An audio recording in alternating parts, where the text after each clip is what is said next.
यह दृश्य राम और जटायु मिलन का है।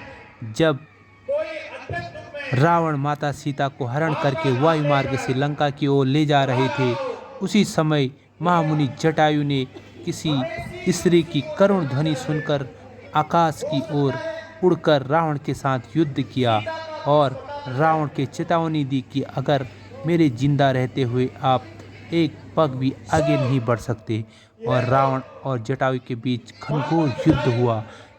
रावण ने अपनी तलवार से जटायु के दोनों पंख काट दिए। पंख काटते ही जटायु नीचे धरती पे गिर गई और रावण लंका की ओर बढ़ गया।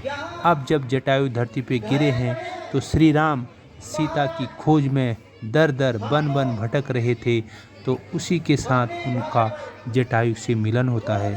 जटायु से मिलन होने के बाद श्री राम जैसे ही जटायु के सर पे हाथ रखते हैं तो उनका सारा दर्द दूर हो जाता है और जटायु समझ जाते हैं कि ये त्रिलोकीनाथ है।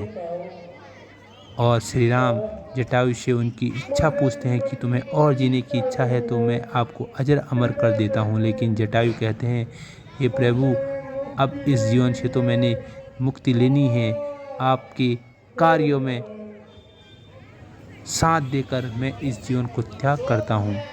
यही दृश्य रामलीला के इस मंचन पर बहुत ही सुंदर तरीके से फिल्माया गया है। जटायु धन्य है जिन्होंने अंत समय श्री राम का वात्सल्य पाया और श्री राम की करुणा उन्हें प्राप्त हुई।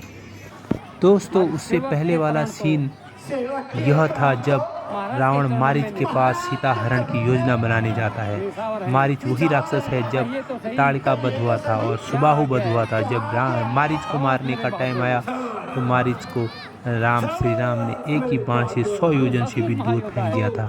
तो मारीच समझ चुका था कि ये राम कोई साधारण मनुष्य नहीं है। तो यही मारीच रावण को समझा रहा है कि राम कोई राम नहीं है, साधारण मनुष्य नहीं है, वो त्रिलोकीनाथ है। तो रावण उसको डरा धमका के बोलता है कि अगर तूने मेरे साथ नहीं चलना है तो मैं तुझे अभी यहीं पे ख़त्म कर दूंगा।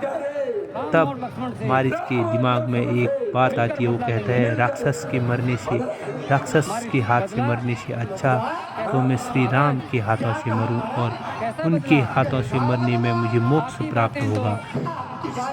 और वह रावण की बात मान लेता है और रावण को जाते जाते चेतावनी देता है, तुम जिससे बैर ले रहा है वो कोई साधारण मनुष्य नहीं है, वह त्रिलोकीनाथ है और पूरे त्रिलोकों को चलाने वाला त्रिलोकीनाथ तुझे और तेरे पूरे वंश को ख़त्म कर देगा अगर तूने उनके साथ बैर लिया तो।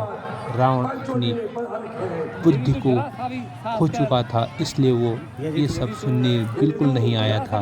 इसीलिए उसने जटायु को श्री राम के पास भेजा, क्योंकि जटायु अपने रूप रंग बदलने में माहिर था, अपने रूप बदलने में जटायु फेमस था। इसलिए उसको मृग वेश करके रावण ने श्री राम के पास भेजा और सीता मेरी हो जाएगी। उसके बाद सीता हरण हुई और वे दोनों जंगल में भटक भटक कर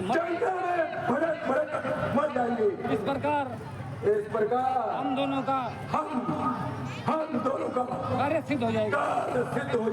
हमारी हैं क्या कहा राम और लक्ष्मण से प्रसोद।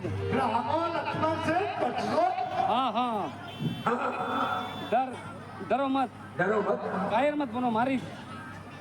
कायर मत बनो मारी। क्यों बोल रहे हो मारी? सुनिए महाराज, जिन्हें आप छोकरे समझते हो, यदि आप जो भी समझते हो वास्तव में वह तीनों लोगों के स्वामी हैं। वह तो तीनों लोगों के स्वामी है। बाकी रही शक्ति की बात, वह तो मुझे भली प्रकार अनुभव है। वह तो मुझे भली पता है।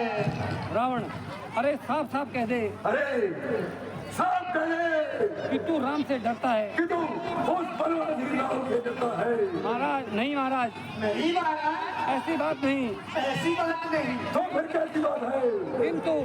किंतु बुढ़ापा आ गया सरकार।